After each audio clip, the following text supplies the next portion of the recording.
ಆಶ್ರಮದಲ್ಲಿ ಮಠದಲ್ಲಿ ವಿದ್ಯೆಯನ್ನು ಕಲಿತಿದ್ದವ ನಾನು ಈ ಕ್ಷಣ ಬಂದಿದ್ದೇನೆ. ನನ್ನ ತಂದೆ ತಾಯಿಗೆ ಮರಣವಾಗಿದೆ. ಕೊಂದವ ಯಾರು? ಕೊಂದವ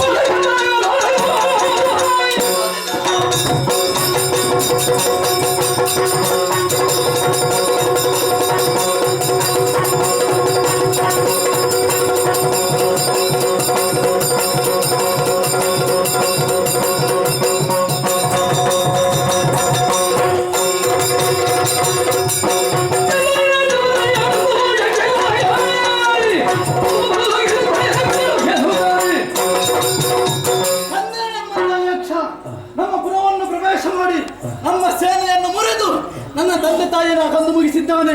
ಬಿಡುವುದಿಲ್ಲ. ಆತನ ದೇಹವನ್ನು ಕತ್ತರಿಸಿ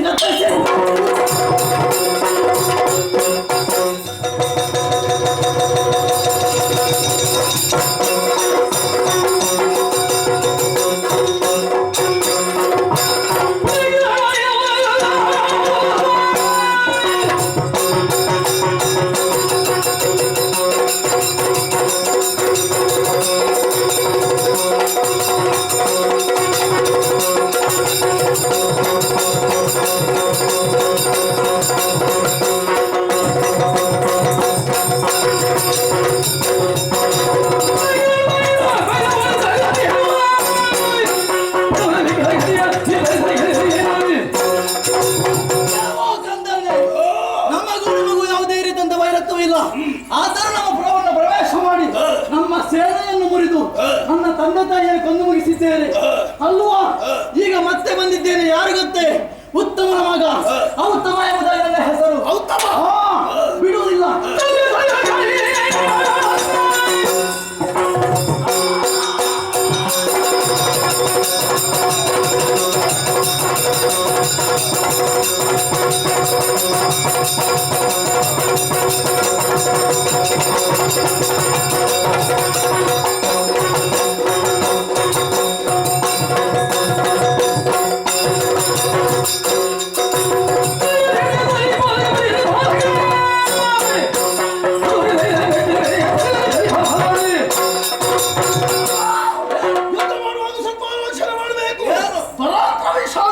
ಹೌದಾ? ಉತ್ತಮನ ಮಗ ನೀನು. ಔತ್ತಮನ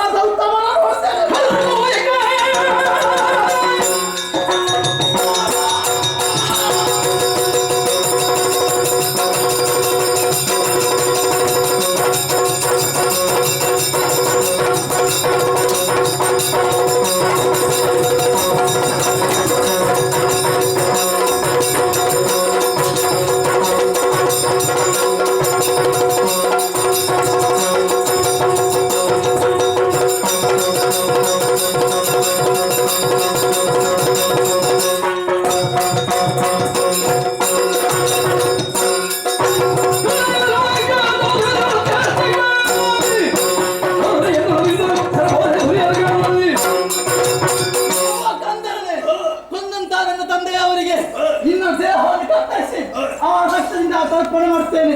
ಇದು ಅವರ ಮಗ ಮಾಡಿರೋದು.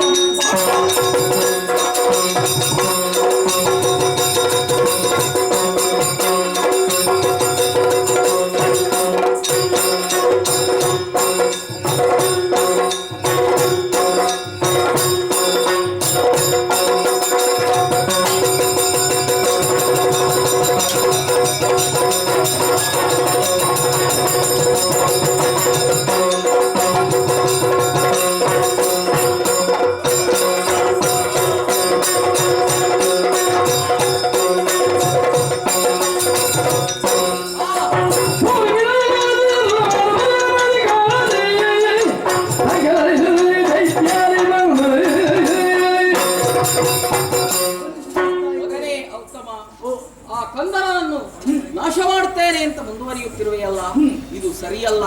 ಆದ್ದರಿಂದ ಈ ಕಾರ್ಯಕ್ಕೆ ಮುಂದಾಗಬೇಡ. ತಂದೆ ಮನ್ನಿಸು ಎನ್ನ ಮಾಯ ಮುದುಕಿನೊಳದಾಗ ಇದೆ ಕೃತ್ಯ ಎಂದು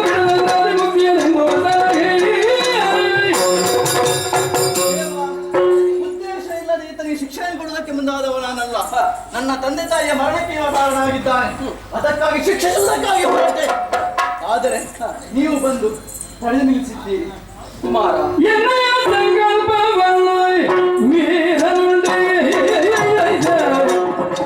ಇನ್ನು ಯಕ್ಷನು ಬರೆ ನೆಪಗೆ, ಇನ್ನು ಯಕ್ಷನು ಬರೆ ನೆಪಗೆ, ಉನ್ನತ ಮೇರ ಸಂಪನ್ನನೆ ಪ್ರಮೆಗಳಲ್ಲಿ ಮುಗಿದವಿನೋಡು, ಅಂದ ಸಾಯುಜ್ಯವ ಪಡೆವಿ ಮುಂದೆ.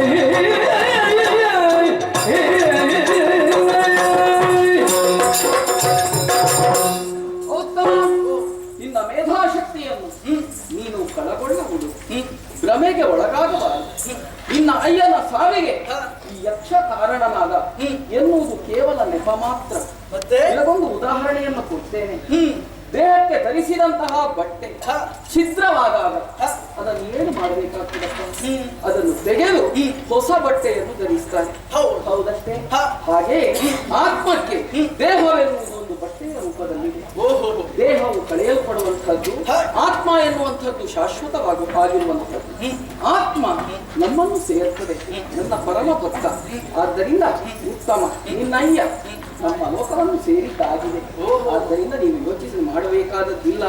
ನಿನ್ನ ಕೀರ್ತಿ ಸ್ಥಿರವಾಗಿ ಉಳಿಯುವುದಕ್ಕೆ ಸರಿಯಾದಂತಹ ಒಂದು ದಾರಿಯನ್ನು ನಾನೇನು ಹೇಳುತ್ತೇನೆ. ಈ ಸ್ವಾರೋಚಿಷ ಮನ್ವಂತರ ಕಳೆಯಲ್ಪಟ್ಟು ಮುಂದೆ ಬರುವಂತಹ ಮನ್ವಂತರವು ನಿನ್ನ ಹೆಸರಿನಿಂದಲೇ ಪ್ರಸಿದ್ಧವಾಗುತ್ತದೆ. ಆ ಬಳಿಕ ಸಾಯುಜ್ಯ ಪದವಿಯನ್ನು ನಾವು ಒದಗಿಸಿಕೊಳ್ಳುವುದಾಗಿದ್ದೇವೆ. ನೀನು ನಿನ್ನ ಆಯುಷ್ಯವು ಕಳೆಯಲ್ಪಡುವವರೆಗೆ ನಿನ್ನ ರಾಜ್ಯವನ್ನು ನೀನು ಪರಿಪಾಲಿಸಬೇಕು.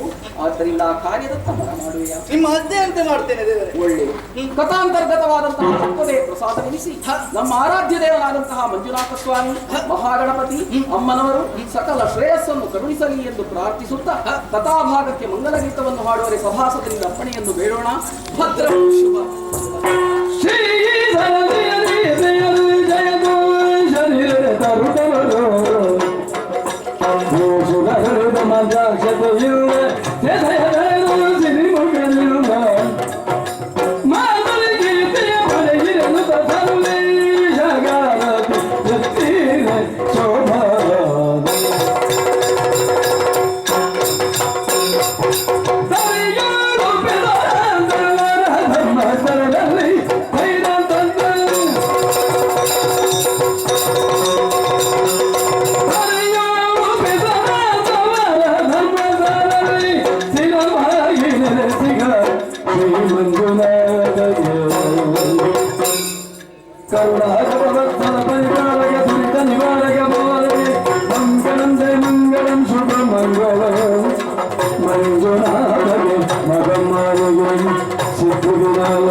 ಮಂಗಳ